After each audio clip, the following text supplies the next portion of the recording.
Hey guys, T-Bull here. Today I got to look at the Wakeful for you. It's the Royal Navy Tier 3 destroyer. Got a game in the map Neighbors, regular capture the mode or capture the base mode game.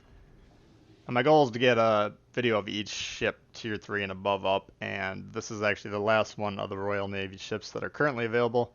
Obviously we don't have much of the cruiser line at this point, but we are making progress. I'm hoping to looking at kind of what I have to keep working on. I'm thinking a little bit into the introduction of the German destroyers. I'll probably be able to get caught up if everything goes well. So we'll keep plugging away. I'm taking a look at the Wakeful on paper. It's got the longest range guns and Japanese-esque reload on them. So, for instance, on my build, it's 8.4 second reload on the Wakeful and 9 on the Isakaze. So what that suggests to me is this is a little bit of a more support ship in terms of the guns. You don't want to be getting into dogfights with, say, Clemson, or if you're in a Tier 4 match, certainly not a Farragut, because those ships will absolutely wreck you. Torpedo-wise, however, again, under my build, these torps are the hardest hitting at the tier. 6 kilometer range, which is a little bit lower than the Isakaze at 7 and 7.5 on the V170, but longer than the 5.5 on the Clemson. So, more of a stealth, or more of a short range ambusher with the torps. And you'll see once we cycle to the torp mode, the detection is just a bit shy of the torp range, so you can get some stealth fire shots off, but you got to do it very carefully, and I wouldn't rely on that necessarily. Ambush is kind of the name of the game. Now, speaking of Isakazes, here we got one rushing up on us. You see I'm able to get some torps in the water. Trying to torp destroyers at long range I don't think is a very good idea.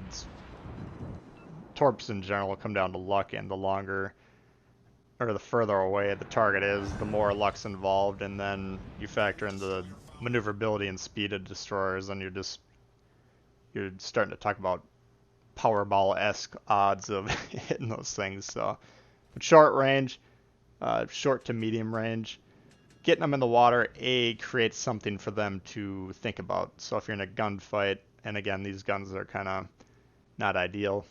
No, neither are the Isakazes, but getting those torps in the water, now he's got to focus on the torps. He's got to avoid those. That's going to take his finger off the trigger, or even if he's still able to fire, the shots are likely to be less accurate. So that'll slow down the counter fire that's coming your way. And you could potentially hit him like we did there, so both are possibilities. But what you don't want to do is spend too much time turning your ship to bizarre angles, if they have weird firing angles, and you're not set up for torps. If you're taking 2-3 salvos of incoming fire while you're sitting there in torp mode trying to contort your ship into position, well, now you're putting yourself at a severe disadvantage. So if the torps are usable, go ahead and use them, but don't rely on them too much. I see too many destroyers purely relying on the torps short range, and often to their detriment. Now here we got a Wyoming and a Phoenix. They should know, or, I was spotted when the Isakaze was fighting me, obviously. These guys are both engaged with targets to my left, though, so we're able to engage. Now, this is a bit of a mistake. You can see the Wyoming secondaries are actually going off. There's no reason not to be popping these smokes. A lot of destroyers, smokes are your most valuable commodity, and you need to use it when appropriate. But with 6 charges on the UK destroyers, no reason not to use them there. And you can see now the Wyoming is starting to aim at me and shoot. And again, I'm not using them. So, yeah, they were distracted. Yeah, I didn't necessarily I wasn't punished for not using them. At least not yet. But it's just a risk that was unnecessary to take. So, even now when he is finally in a position to fire, perfect time to pop the smoke. But the fish are in the water, they're heading on in, and he gone. So we could have tightened up the play on the smoke there a little bit, but all in all, that was a pretty good kill on that guy. We took him down from full health to 0 in a small amount of time there. Now moving forward, we do have a Phoenix that's obviously low on health. We're going to unload the HE that was in the barrels and switch over to AP, which is a correct move. Now, I think I was a little concerned about that ship becoming too angled, or I got distracted by this Omaha, which is easy to citadel, but I needed to take that Phoenix out. That's another mistake right there. Yeah, the Omaha has better guns, it's a more threatening ship, and it's fairly easy to damage. And angle-wise, it's probably easier for me here, but you gotta remove the guns, first and foremost. So, full health Omaha versus a probably 2-shot Phoenix had I just left the HE in the barrel. You know, it's gonna take longer to kill the Omaha, so a couple of mistakes there that could be tightened up. Again, not the end of the world, they're not focusing on me, but just because they're not focused on me, they are shooting at someone else, and by me leaving that gun up for however long he lasted. Obviously he's been eliminated by now, and I didn't notice when he died, but that Phoenix could have shot someone on my team even to kill them, so stuff like that can add up as time goes on. Now we do deploy the smoke here, which I was just going to comment that I should probably be using it again. But we do have this Wyoming, he's fairly full health, and because we're able to just sit here, he's spotted by someone else in my team, so we're just going to bomb on him with this HE. Now when he was flat and broadside like that, I could have shot AP, but usually my preferred method is to light at least one fire and get that kind of residual long-term damage that builds over time going.